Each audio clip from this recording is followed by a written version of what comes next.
در کنفرانسی که بخشیده به 25 سالگی اجلاس 16 شورای عالی جمهوری تاجیکستان برگزار گردید، در آن نمایندگان مقامات اجرایی حکومت دولتی، شعبه وزارت کارهای داخله، شعبه کمیته دولتی امنیت ملی جمهوری تاجیکستان، سود و پروکراتوری شهر اشتراک نموده ضمن سخنرانی‌هاشان قید نمودند که با شرافت سیاست خردمندانه و پیکار سازنده و بنیادگذارانه اساسگذار صلح و وحدت ملی پیشوای ملت محترم امامعلی رحمان جشن بزرگ و مقدس 25 سالگی اجلاس 16 شورای عالی جمهوری تاجیکستان را در فضای تنظیم و آرامی، وحدت ملی و روزگار آسوده تجلیل می‌نماییم.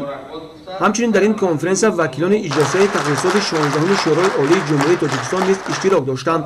آنها همان دوره‌های برگزاری اجلاس را به یاد آورده قید نمودند که اجلاس 16 شورای عالی جمهوری تاجیکستان که ماه نوامبر سال 1992 در شهر بوستانی خوجند برگزار شد، با تشکیل دولت و حکومت نوی تاجیکستان زمینه گذاشت.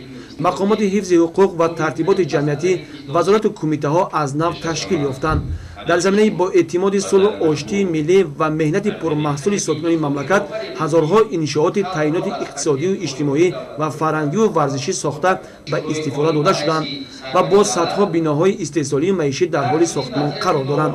اینچنین وکیلان ابراز داشتند که همه این پیشروی‌ها محض از برکت وحدت ملی، یکپارچگی و یگانگی مردم پایدار می‌دانیم. ما تنها زیر سیاست خردمندانه پرزیدنت کشور امامعلی رحمان برای وحدت و یکدیگرفهمی استقلال کشور را محافظت و پایدار استوار می‌گردانیم. با همین سخنان که وکیلان اجلاس 16 شورای عالی جمهوری تاجیکستان کنفرانس به کار خود انجام رسانید و تنتنه‌های جشنی در شهر ترسونزاده باز ادامه دارد.